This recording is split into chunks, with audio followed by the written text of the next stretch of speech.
ಎಷ್ಟ್ ಕಷ್ಟಪಟ್ರು ನಿಮ್ಗೆ ರಿಸಲ್ಟ್ ಸಿಗ್ತಿಲ್ವಾ? ಜನರು ನಿಮ್ಮನ್ನ ನೋಡಿ ನಗ್ತಿದಾರಾ? ಆಡ್ಕೊಳ್ತಿದಾರಾ? ಎಲ್ಲಾ ಕಡೆ ನಿಮ್ಗೆ ಅವಮಾನ ಆಗ್ತಿದ್ಯಾ? ಹಾಗಾದ್ರೆ ಈ ವಿಡಿಯೋ ನಿಮ್ಗೋಸ್ಕರನೇ. ಇಂಥ ಒಂದು ಕಷ್ಟದ ಟೈಮಲ್ಲಿ, ಇಂಥ ಒಂದು ಪರಿಸ್ಥಿತಿಯಲ್ಲಿ ನಿಮ್ಗೆ 2 ಆಪ್ಷನ್ಸ್ ಇರುತ್ತೆ. ಒಂದು ಆ ಕಷ್ಟದಿಂದ ಹೊರಗ್ ಬರೋಕೆ ದಾರಿ ಹುಡ್ಕೋದು. ಇನ್ನೊಂದು ಆ ಕಷ್ಟದಲ್ಲೇನೆ ನಿಮ್ಮ ಇಡೀ ಜೀವನನ ಕಳೆಯೋದು.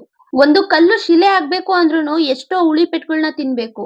ಅದೆಲ್ಲ ಸಹಿಸ್ಕೊಂಡು ಒಂದು ಕಲ್ಲು ಶಿಲೆ ಆದ್ರೆ ಮಾತ್ರನೇ ನಮ್ಮ ಜನ ಅದನ್ನ ಒಂದು ಗರ್ಭಗುಡಿಯಲ್ಲಿಟ್ಟು ಪೂಜೆ ಮಾಡ್ತಾರೆ, ದೇವ್ರು ಅಂತ ಕೈ ಮುಗಿತಾರೆ. ಅದನ್ನ ಅಕಸ್ಮಾತ್ ಏನಾದ್ರು ಆ ಕಲ್ಲು ಉಳಿಪೆಟ್ಟು ತಿಂದೆ ಅದನ್ನ ಸಹಿಸ್ಕೊಳ್ದೆ ಇದ್ದಿದ್ರೆ ಅದು ದೇವ್ರಾಗ್ತಿರ್ಲಿಲ್ಲ. ಜನಗಳು ಅದನ್ನೇ ತುಳ್ಕೊಂಡು ಓಡಾಡ್ತಿದ್ರು. ಚಿಟ್ಟೆ ನೋಡಿರ್ತೀರಲ್ವಾ? ನೋಡೋಕೆ ತುಂಬಾ ಸುಂದರವಾಗಿರುತ್ತೆ. ಬಟ್ ಅದು ಸುಂದರವಾದ ಚಿಟ್ಟೆ ಆಗೋದಕ್ಕೂ ಮುಂಚೆ ಒಂದು ಜಸ್ಟ್ ಚಿಟ್ಟೆ ಹುಳು ಆಗಿರುತ್ತೆ. ಆ ಒಂದು ಚಿಟ್ಟೆ ಹುಳು ಅದರಿಂದ ಹೊರಗಡೆ ಬರೋಕೆ ಅದ್ರದ್ದೇ ಆದ ಕಷ್ಟನ ಅನುಭವಿಸಿರುತ್ತೆ. ಅದ್ರದ್ದೇ ಆದ ರೀತಿಯಲ್ಲಿ ಹೋರಾಟ ಮಾಡಿರುತ್ತೆ. ಅದೇ ತರ ತುಂಬಾ ಬೆಲೆ ಬಾಳೋ ವಜ್ರನೂ ಸಹ ಒಂದೇ ದಿನದಲ್ಲಿ ಹುಟ್ಟಿ ಬೆಳೆಯೋದಲ್ಲ. ಭೂಮಿಯ ಆಳದಲ್ಲಿ ಸಾವಿರಾರು ವರ್ಷಗಳ ಬಿಸಿ ತೀವ್ರ ತಾಪನ ಸಹಿಸ್ಕೊಂಡ್ ಮೇಲೇನೆ ಅದು ಒಂದು ಅಮೂಲ್ಯವಾದ ವಸ್ತು, ಅಮೂಲ್ಯವಾದ ವಜ್ರ ಆಗಿರೋದು. ಇದೇ ತರ ನಮ್ ಜೀವನದಲ್ಲೂ ಅಷ್ಟೇ. ಕಷ್ಟ, ಸೋಲು, ಟೀಕೆ, ಒತ್ತಡ, ಅವಮಾನಗಳು ನಮ್ಮನ್ನ ಕುಗ್ಗಿಸಕ್ ಬರಲ್ಲ. ನಮ್ಮನ್ನ ಇನ್ನಷ್ಟು ಗಟ್ಟಿ ಮಾಡೋಕೆ, ನಮ್ಮನ್ನ ಇನ್ನಷ್ಟು ಧೈರ್ಯಶಾಲಿ ಮಾಡೋಕೆ ಆ ಕಷ್ಟಗಳು ಬರ್ತವೆ. ಜನ್ರು ನಿಮ್ಮನ್ನ ನಂಬ್ತಿಲ್ಲ ಅಂದ್ರೆ ಅವ್ರ ಬಗ್ಗೆ ತಲೆ ಕೆಡಿಸ್ಕೋಬೇಡಿ. ನೀವೇನಂತ ನಿಮಿಗ್ ಗೊತ್ತು. ನಿಮ್ಮ ಸಿಚುವೇಶನ್, ನಿಮ್ಮ ಸ್ಟ್ರಗಲ್ಸು ನಿಮಿಗ್ ಬಿಟ್ಟು ಇನ್ನ ಬೇರೆ ಯಾರಿಗೂ ಅರ್ಥ ಆಗಲ್ಲ. ಜನ್ರಿಗೆ ಅರ್ಥ ಮಾಡ್ಸೋಕೆ ನೀವೇನಾದ್ರು ಟ್ರೈ ಮಾಡಿದೀರಾ ಅಂದ್ರೆ ನಿಮ್ಮ ಟೈಮ್ ವೇಸ್ಟ್ ಆಗುತ್ತೆ. ಅದಕ್ಕೆ ನೀವು ಯಾರ ಇಷ್ಟದಂತೆ ಬದುಕೋಕ್ ಹೋಗ್ಬೇಡಿ. ನಿಮ್ ಇಷ್ಟದಂತೆ ಬದುಕಿ. ನಿಮ್ಮ ಸಿಚುವೇಶನ್, ನಿಮ್ಮ ಒಂದು ಪರಿಸ್ಥಿತಿ ನಿಮಿಗ್ ಮಾತ್ರ ಗೊತ್ತಿರುತ್ತೆ.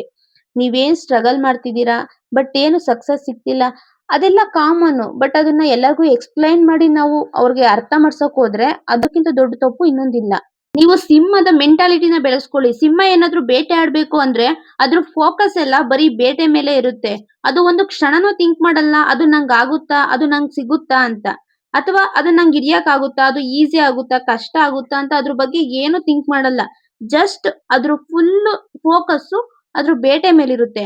ಅದ್ರ ಮೇಲೆ ಅದಕ್ಕೆ ಫುಲ್ ನಂಬಿಕೆ ಇರುತ್ತೆ. ಅದ್ರಿಂದಾನೇ ಅದು ಕಾಡಿನ ರಾಜ ಆಗಿದೆ. ಸೊ ಇನ್ನೊಂದು ಮತ್ತೆ ಇನ್ನೊಂದು ಎಕ್ಸಾಂಪಲ್ ನಿಮಿಗ್ ಕೊಡ್ಬೇಕಂದ್ರೆ ಹದ್ದು ಇದೆಯಲ್ಲ, ಹದ್ದಿನ ಪಾಸಿಟಿವ್ ಗುಣಗಳ್ನ ಸಹ ನೀವು ಬೆಳೆಸ್ಕೊಳ್ಳಿ. ಅಂದ್ರೆ ಬಿರುಗಾಳಿಗೆ ಎಲ್ಲ ಪಕ್ಷಿಗಳು ಹೋಗಿ ಗೂಡಲ್ಲಿ ಕೂತ್ಕೊಂಡ್ರೆ, ಬಟ್ ಈ ಹದ್ದು ಏನಿದೆ ಇದು ಆ ಬಿರುಗಾಳಿದ ಸಹಾಯ ತಗೊಂಡು ಇನ್ನು ಎತ್ತರಕ್ಕೆ ಹಾರೋಕೆ ಟ್ರೈ ಮಾಡುತ್ತೆ. ಅದು ಆ ಬಿರುಗಾಳಿಗೆ ಕುಗ್ಗೋದಿಲ್ಲ.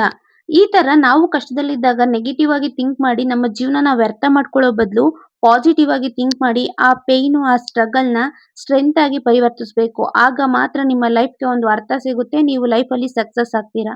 ಸಪೋಸ್ ಇನ್ನೊಂದು ನಿಮ್ಗೆ ಈಸಿಯಾಗಿ ಅರ್ಥ ಆಗೋ ಒಂದು ಎಕ್ಸಾಂಪಲ್ ಹೇಳ್ಬೇಕು ಅಂದ್ರೆ, ಏನೋ ಒಂದು ಬ್ರೇಕಪ್ ಆಗಿರುತ್ತೆ.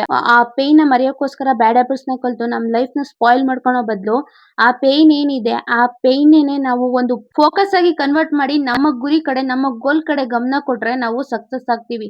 ರಿಯಲ್ ರಿವೆಂಜ್ ಅಂದ್ರೆ ನಾವು ಸಕ್ಸಸ್ ಆಗೋದು. ನಮ್ಮ ಮಾಸಿವ್ ಸಕ್ಸಸ್ಸೇ ಅವ್ರಿಗೆ ಒಂದು ರಿಯಲ್ ರಿವೆಂಜ್ ಇದ್ದಂಗೆ. ನೀವು ಅಷ್ಟೇ ನಿಮ್ ಲೈಫಲ್ಲಿ ಕೂಡ ತುಂಬಾ ಕಷ್ಟ ಬರುತ್ತೆ, ಸೋಲು, ಅವಮಾನ ಆಗುತ್ತೆ. ಆದ್ರೆ ಅದೇ ಅವಮಾನನ, ಅದೇ ಸೋಲ್‌ನ ನಿಮ್ಮ ಸಕ್ಸಸ್‌ಗೆ ಆಯುಧ ತರ ಯೂಸ್ ಮಾಡಿ. ಕಷ್ಟ ಬರೋದು ನಿಮ್ಮನ್ನ ವೀಕ್ ಮಾಡಕ್ಕಲ್ಲ, ಇನ್ನಷ್ಟು ನಿಮ್ಮನ್ನ ಸ್ಟ್ರಾಂಗ್ ಮಾಡೋಕೆ. ಯಾವಾಗ್ಲೇ ಆಗ್ಲಿ, ಎಂತ ಸಿಚುವೇಶನ್ ಅಲ್ಲೇ ಆಗ್ಲಿ ಪಾಸಿಟಿವ್ ಆಗಿ ಥಿಂಕ್ ಮಾಡಿ, ಆಕ್ಷನ್ಸ್‌ನ ತಗೊಳ್ಳಿ. ನಿಮ್ಮ ಸ್ಟ್ರಗಲ್‌ನ ಸ್ಟ್ರೆಂತ್ ಆಗಿ, ಸ್ಟ್ರೆಂತ್‌ನ ಸಕ್ಸಸ್ ಆಗಿ ಬದಲಾಯಿಸಿ. ನಿಮ್ಮ ಸಕ್ಸಸ್ ಸ್ಟೋರಿನ ನೀವೇ ಮತ್ತೆ ಬರೀರಿ. ಈ ವಿಡಿಯೋ ನಿಮ್ಗೆ ಇಷ್ಟ ಆಗಿದ್ರೆ ನನ್ನ ಚಾನೆಲ್‌ನ ಸಬ್ಸ್ಕ್ರೈಬ್ ಮಾಡೋದನ್ನ ಯಾವುದೇ ಕಾರಣಕ್ಕೂ ಮರೆಯಕ್ಕೆ ಹೋಗ್ಬೇಡಿ. Thank you for watching.